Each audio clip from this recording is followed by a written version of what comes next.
पुनः मैं एक सेवक के रूप में हाजिर हुआ हूँ अपने भगवान के पास। हमेशा वही फरियाद, क्या होगा? लोग बचेंगे? आम और खास में इतना फर्क क्यों? कभी कमजोर, वंचित, गरीब, मजदूरों की आवाज क्यों नहीं सुनी जाती? मिडिल क्लास इन पॉलिटिशियन के लिए, समाज में रसूखदारों के लिए अलग थलग क्यों? लोग हमेशा ताकतवर लोग उगते हुए सूरज को क्यों प्रणाम करते? लोग आम आदमी को भगवान क्यों नहीं मानते? मैं इस जन्म में नहीं, किसी जन्म में उगते हुए सूरज को प्रणाम ना करूं। और ताकतवर आदमी, रसूखदार आदमी जो लूट करके जनता का पैसा, जनता को अपमान करके और अहंकार के बदौलत बड़ा बनता है, वह गरीबों के पैर की धूली नहीं है। फिर वही बात, कल नीतीश कुमार ने के लोगों ने का डिसीजन मंत्रिमंडल का, पहले से ही लाखों राशन कार्ड के एप्लीकेशन पड़े हुए हैं, सीओ ऑफिस में पड़े हुए हैं।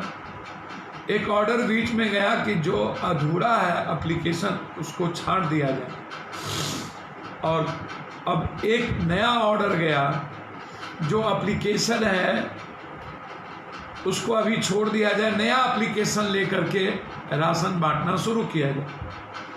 एसडीओ से जब जानकारी लिए तो उन्होंने कहा कि नहीं, नया एप्लीकेशन हम लेंगे, लेकिन पुराने एप्लीकेशन को मिला करके तब तय करेंगे राशन कार्ड, बांटेंगे भी, राशन कार्ड भी बने। अब आप सोचिए कि कितने महीने लगेंगे। मेरा मानना है कि पुराना जो एप्लीकेशन है उसको खत्म कर देना चाहिए और पुनः नए एप्लीकेशन जीविका दीदी के द्वारा अविलंब इसकी शुरुआत कर बांटने की भी प्रक्रिया शुरू करना चाहिए, और उसी एप्लीकेशन पर राशन कार्ड बनाने की भी प्रक्रिया शुरू करनी चाहिए। यदि एप्लीकेशन लेके पुराने एप्लीकेशन से मिलाया जाएगा तो फिर न तो राशन मिलेगी, जबकि आज कहीं भी राशन लगभग नहीं मिले, जहां मिले भी खबर यह मिली कि पैसे लेकर के राशन दिए जा रहे। आप भी जरा पता कर लीजिए, आप खुद संरक्षक, खुद पहरेदार है, बड़ा मजबूत पहरेदार, आप मालिक हैं, आपसे बड़ा मालिक कोई नहीं हो सकता। इसको समझने का प्रयास कीजिए। अब अंचल के पास एप्लीकेशन है, मैं समझता हूं इसको समझ। आज कैबिनेट की मीटिंग हुई नीतीश कुमार जी की, कुछ भी कोरोना वायरस पर नहीं बोले। हॉटस्पॉट बिहार शरीफ हो गया, पुनः एक बच्चे 3 साल की बच्ची की मौत मोतिहारी में। आपको आश्चर्य होगा, एम्बुलेंस नहीं होने के चलते कैंसर पीड़ित उनको पाठ पढ़ाया गया कानून का और बच्ची मर गई। कितनी आत्महत्या, कितना मौत, कितने बच्चे। इन नेताओं के घर में तो कोई आत्महत्या नहीं होती। 3 बुजुर्ग मर गए। मुझे भागलपुर में अफरा तफरी मच गई, एक ही मोहल्ले में 3 बुजुर्ग, 90, 80 और 60, 2 जेंट्स 1 लेडीज। कोरोना वायरस के खौफ। सबसे बड़ा प्रॉब्लम क्या है समझने की जरूरत है। अभी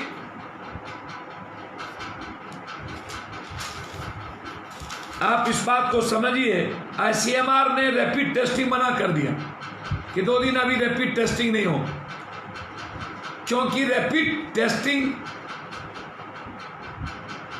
का जो ट्रेनिंग है वो सही से नहीं दिया गया, एक्सपर्ट लोग नहीं है, या ऐसा कहा जा रहा है कि जो 6000 रैपिड टेस्ट गया है बिहार, वो रैपिड टेस्ट सही नहीं है, कहीं पॉजिटिव कहीं निगेटिव, और जहां पर पॉजिटिव हुआ हॉस्पिटल में वो जाके निगेटिव हो गया रैपिड टेस्ट के बाद। और स्थिति क्या है, बिहार में टेस्ट होता नहीं है, आदमी मर जाते हैं और दूसरी बीमारी का हवाला दे दिया है, जबकि आप सब जान रहे हैं कि बिहार में कोई भी प्राइवेट अस्पताल लगभग बंद है, सरकार उस पर कोई कार्रवाई नहीं कर रही, और लगभग अन्य बीमारियों से जो ग्रसित और प्रभावित है परिवार और पूरा बिहार संकट में, और सरकार मत है। कैबिनेट मीटिंग में ये सब मुद्दे नहीं है। बिहार में रैपिड टेस्ट ही रोक दिया गया, 2 दिन नहीं होंगे, एक्सपर्ट ही नहीं है, ट्रेनिंग ही नहीं हुई, थर्मामीटर नहीं है बिहार में। कल भी मैंने आपको कहा कि आशा के द्वारा कोरोना वायरस ही फैलाएंगे ना, आप 1 थर्मामीटर 2 थर्मामीटर से सबको नापेंगे तो क्या होगा? आपके पास डिजिटल है ही नहीं, है क्या आपके पास? एक भी डिसीजन नहीं लिया गया, ना टेस्ट बढ़ाने पर लगातार, मैंने कल भी कहा, मौत का नंगा खेल शुरू है, लेकिन ये राजनीति शुरू कर दी है। कैबिनेट मीटिंग 33,000 ये शिक्षक बहाली करेंगे चुनाव के 3 महीना पहले, और फिर वोट की अंकगणित शुरू होगी। हम तो बहाल किए थे, चुनाव के बाद सबकी पोस्टिंग हो जाए। पूर्णकालिक तनख्वाह लेने वाला शिक्षक होगा कि नियोजित, यह भी सवाल उठा। समझ लीजिएगा नीतीश कुमार जी के चालाकी, चतुराई और धूर्तई को। 15 साल से सत्ता में बैठाने वाले नीतीश कुमार को, वो किसी गरीब के नहीं है। इस बात का हमेशा ख्याल रखिएगा। कल ट्वीट किए गहलोत ने और गृह मंत्रालय से बातचीत की, बच्चों को भेजने की कोटा से छत्तीसगढ़, मध्य प्रदेश, गुजरात, पश्चिम बंगाल, असम के मुख्यमंत्री ने सहमति दे दी। क्या सिर्फ पप्पू यादव का बेटा, भाई, परिवार, बिहार के बच्चे ही ऊपर से पैदा हुए क्या? जो आम आदमी के बच्चे हैं वो बच्चे नहीं हैं। मुजफ्फरपुर के डीएम ने 2, खुशबू और अर्पिता, आप बुलाइए, मेरी बेटी है, मैं फर्क नहीं करूंगा, लेकिन एमएलए, एमपी, मंत्री, संतरी के बेटी को बुलाया जाए, और मिडिल क्लास, गरीब या किसी अन्य जो एमएलए, एमपी नहीं है उसके बच्चों को नहीं बुलाया जाए। जो बच्चे गाड़ी करके चुपचाप भाग, बेचारे मरे नहीं, परिवार रो रहा, उनका मां रो रही है, सबकी मां वहां से कह रही है, क्या ये सबसे काबिल और लॉकडाउन को जानने वाले यही हैं क्या? अन्य मुख्यमंत्री नहीं है।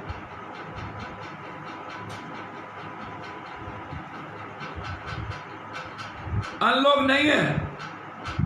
ये जो 5 स्टेट के मुख्यमंत्री ने सहमति दी और गृह मंत्रालय से बातचीत किया अशोक गहलोत ने, और प्रक्रिया शुरू हो गई।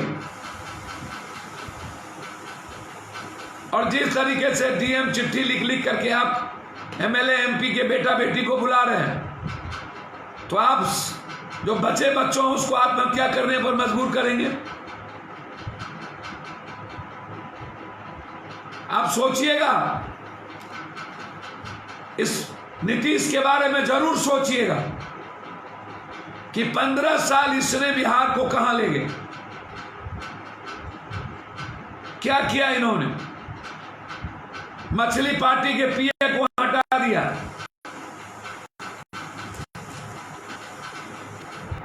लेकिन दो सांसद लॉकडाउन में गए पटना, हम ना मिलेंगे।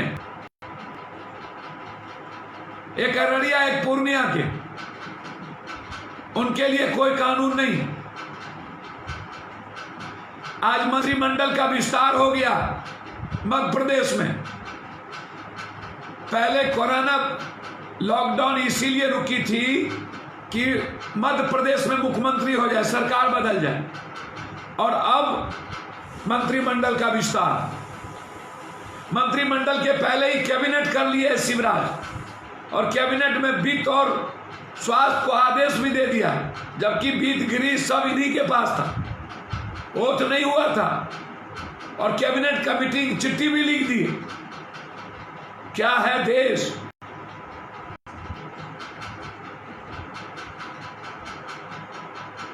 पूरा देश संकट की ओर, पूरा देश भूख की ओर। आपको आश्चर्य होगा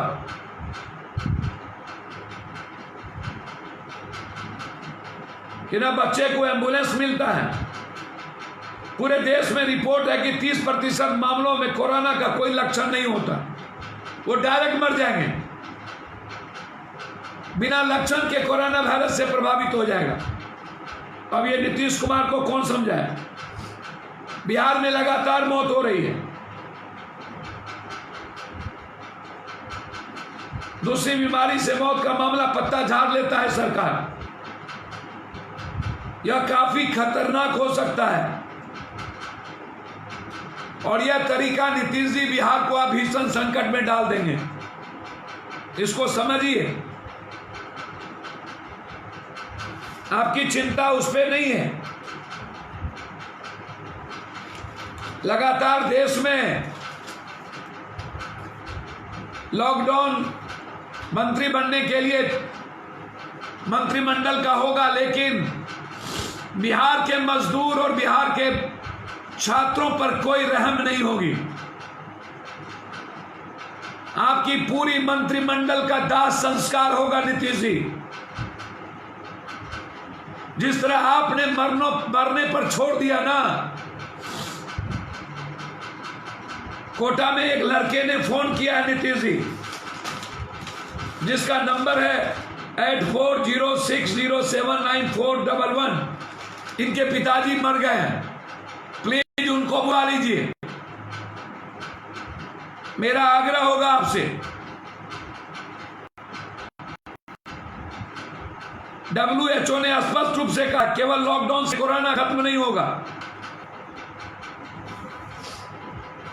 आइसोलेशन ट्रीटमेंट प्रोसेस तेज करना होगा। केंद्र सरकार को बताना चाहिए कि 3 मई के बाद भारत कोरोना से बचाव के लिए क्या क्या कर रही, लेकिन इस पर चर्चा नहीं, कोई मतलब नहीं। पूरा का पूरा एजुकेशन यूथ, आप बात करते हैं भारत में कितने बच्चे पढ़ाई करें, 10 पॉइंट कुछ अच्छा के बगैर हम बता दीजिए क्या करते हैं। में अभिभावकों के पास स्मार्टफोन पहुंच नहीं है, बिहार के पास आर्थिक रूप से मजबूत ग्रामीण स्तर पर नहीं है, बिजली का अभाव है और इंटरनेट नहीं है। ये जो आधुनिक शिक्षा प्रणाली की बात कर रहे हैं, ये कैसे करेंगे। वर्चुअल कक्षा, ऑनलाइन पढ़ाई करना, बड़ी स्मार्ट सिटी, ये कैसे संभव है। निम्न स्तर और निचले पर जो स्थिति है, ऑनलाइन पढ़ाई कैसा बना हुआ, बहुत बड़ी चुनौती है। एक तरफ आधुनिक शिक्षा, और दूसरा तरफ तंत्र का सामंजस्य, ये दोनों नहीं है।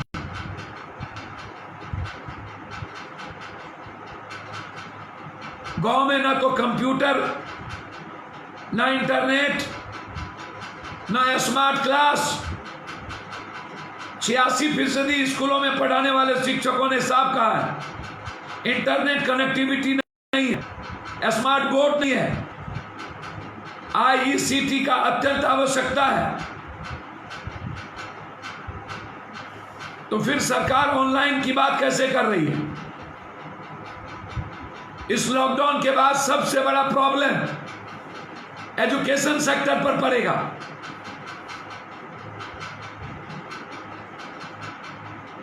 दो 2017-18 शिक्षा की पहुंच मामले में भारत अपने लक्ष्य से काफी दूर। हमें अन्य देशों के मुताबिक 150 साल लगेंगे उनके यहां पहुंचने में। 2019 की रिपोर्ट में शिक्षा विकास की गति विकसित देशों में लगभग 126 साल लगेंगे विकसित देशों के पास आने में। और जो स्थिति है, भारतीय शिक्षा प्रणाली वैश्विक स्तर पर विकसित लगभग 150 वर्ष का समय और लगेगा। जरा आप बताएं, लॉकडाउन में जो सबसे ज्यादा मध्यवर्गीय और मिडिल क्लास के एजुकेशन पर चोट पड़ेगा। आप बिना पढ़ाए आप क्लास को पास करवा रहे हैं, लेकिन किस तरीके से आप ग्रामीण स्तर पर जाएंगे? लॉकडाउन जो प्रॉब्लम है, जहां बजट बहुत कम है। WHO ने कहा है कि भारत में 6 पॉइंट से ऊपर बजट एजुकेशन पर करना होगा, और हमारा बजट सबसे ज्यादा कम है दुनिया में। और इस युग में, मंदी के युग में, तालाबंदी के युग में क्या हाल होंगे विद्यार्थियों के, टेक्निकल एजुकेशन के? यह गंभीर विषय है।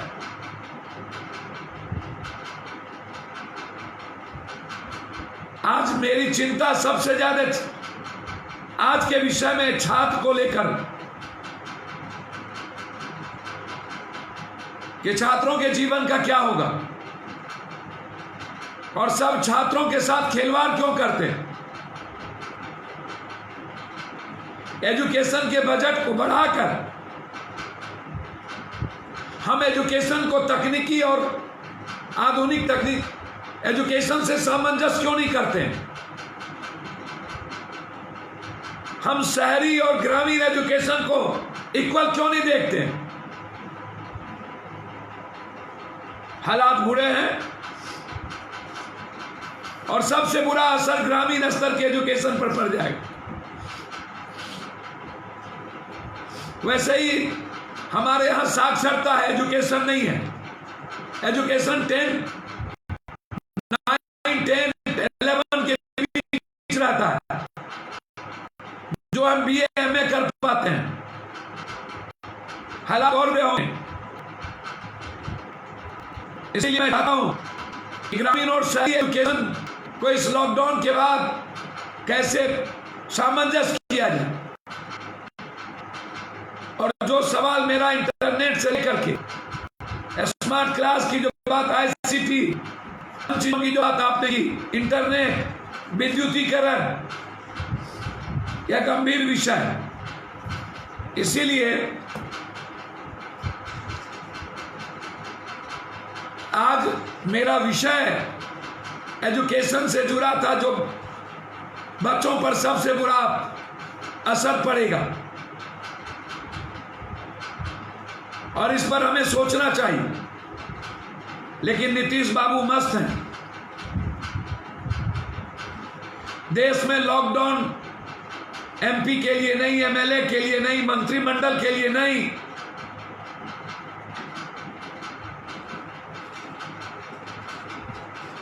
बिना सैनिटाइज के कर्मचारी चलेंगे। आज अररिया में एक कृषि पदाधिकारी ने छोटे कर्मचारी को कान पकड़ के उठा बैठक कर दिया। इससे साफ जाहिर है कि अफसरशाही की स्थिति क्या है। नीतीश कुमार जी जरा अशोक गहलोत का ट्वीट पढ़ लीजिए, और उस ट्वीट में उन्होंने 5 चीफ मिनिस्टर की बात कही। यदि थोड़ा भी आंख में पानी हो, निर्लजता न बने और थोड़ी भी संवेदना बची हो, थोड़ी, वैसे संवेदना नहीं है, आपको आता है वोट लेना, तब ने आप कभी इधर कभी उधर, और आप लोगों ने मिलकर के बिहार के 12 करोड़ लोगों को मरने पर मजबूर किया। इसीलिए आपकी चिंता हमारे मजदूर नहीं है। आज मैं जहां खाना राशन बांटने गया, हम गए थे, आज लगभग 1000 अकाउंट में पैसा हम लोगों ने डाला बाय बैंक, 1000। अभी तक में 8000 से 9000 अकाउंट में पैसे जा चुके, और लगभग बिहार को छोड़ अन्य जिलों में, देश के अन्य स्टेट में 2 लाख से लगभग 3 लाख लोगों को राशन उपलब्ध हुआ। मैं स्पष्ट रूप से जानना चाहता हूं और बहुत साफ रूप से, भारत के लगभग स्टेटों में सभी जगह खाने की व्यवस्था और लोग लगे हुए हैं, कोई पीछे नहीं हट रहे। जो सबसे खाना चला रहा है तो समझिएगा वो हीरो है, वो नायक है, उसी के भीतर जज्बात है, और वही कल का बिहार है, वही कल का भविष्य है, वही कल का सेवक है, और वही आम जनता का बेटा भी है। आज मामूली बात नहीं है, 1 महीना में 2 दिन बाकी है, और लगातार लोग एक दूसरों की मदद कुछ लोग कर रहे हैं।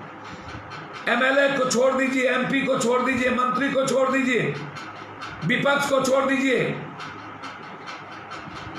जातिवादी नेता को छोड़ दीजिए, हिंदू मुसलमान के ठेकेदार को छोड़ दीजिए, तो जो लोग इंसान हैं, जो जात पात हिंदू मुसलमान में नहीं है, ऐसे लोग लगातार आपको खाना पहुंचा रहे, मदद कर रहे। मेरी कोशिश है कि कोई भूखा ना रहे। आज जयवर्धन ने कोटा से फोन किया कि खाने तक के लिए पैसा नहीं। मैंने कोशिश की उसको 1000 रुपया जयवर्धन को पहुंच। जो भी बच्चे जहां से भी फोन आ रहा है, जो मेरी औकात है, मैं सरकार तो नहीं हूं, सरकार भी 500 रुपया 1000 देने की औकात में नहीं रही, 5 किलो, लेकिन मैं कोशिश करता हूं। यदि 20 आदमी है तो 10 केजी आटा, दाल, तेल उनको जरूर मिले। यदि 20 आदमी से 25-30 आदमी है तो 2000 जरूर भेजे। लगातार काम इस पे जारी है। लेकिन नीतीश कुमार आपसे कहना चाहें, राशन कार्ड की प्रक्रिया और पीडीएक्स की प्रक्रिया को गंभीरता से लीजिए। आम आदमी पैसा देके अनाज ले रहे हैं, और 5 केजी को खत्म करिए, उसको 20 केजी करिए, चावल भी आटा भी, और 5 केजी दाल या 2 केजी दाल करिए, और कम से कम सब्जी के लिए एक आलू। इतनी व्यवस्था जरूर होनी चाहिए। मैंने कल भी कहा था कि किट्स आप पहुंचाइए, जो मिडिल क्लास के लोग हैं उनके घर तक। मैं हमेशा आपको एक नेक सलाह बिहार की जनता के लिए दे रहा हूं। आज भी मैंने एक सलाह दे रहा हूं, और बहुत गंभीरता के साथ। पुराने एप्लीकेशन को समाप्त, नए एप्लीकेशन के तहत राशन कार्ड भी बनाइए और राशन भी पहुंचाइए। पीडीएक्स की को 5 केजी उसको किट के द्वारा भेजिए। साथ साथ जो लगातार बिहार में मौतें हो रही हैं, उसको यदि कोरोना वायरस से प्रभावित चीजों को आप छुपाएंगे, इसका परिणाम बहुत भयानक होगा। तीसरा, डिजिटल से बुखार को नापिए। वैसे 30% बिना किसी कोरोना वायरस से प्रभावित पॉजिटिव होगा, और बुखार खांसी होना कोई सिम्टम नहीं है, इसको समझिए। लॉकडाउन का मतलब है कंप्लीट जांच, और जांच के बाद उस पर तवज्जो नियमित। यह सवाल था। पुनः मैं आपसे आग्रह करूंगा अंत में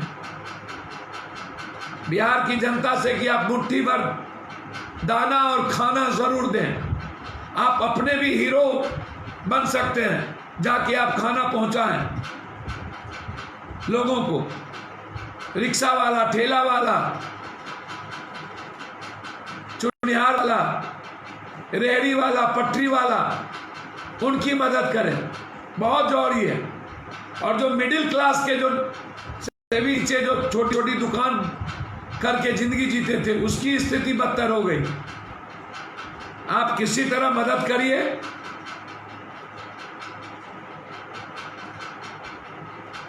और कोशिश करिए कि सरकार पर प्रेशर बने बिहार के मजदूर और कोटा से छात्रों को लाने में।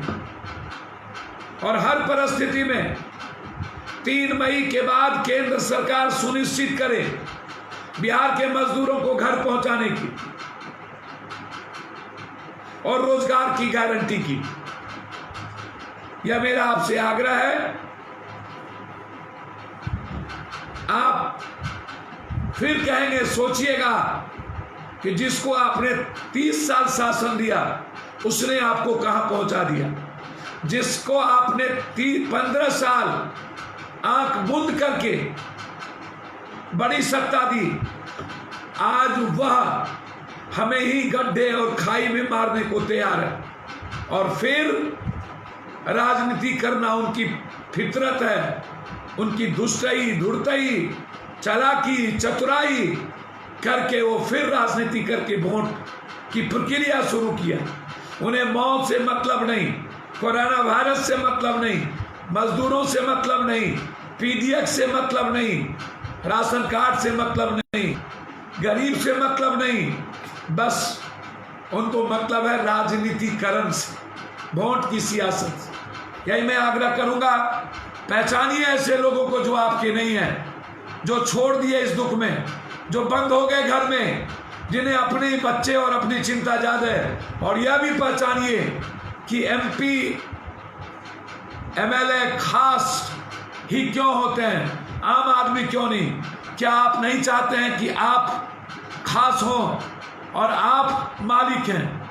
यदि सोच लीजिएगा तो फिर ऐसे लोग आपका शोषण नहीं कर पाएंगे। धन्यवाद, नमस्कार।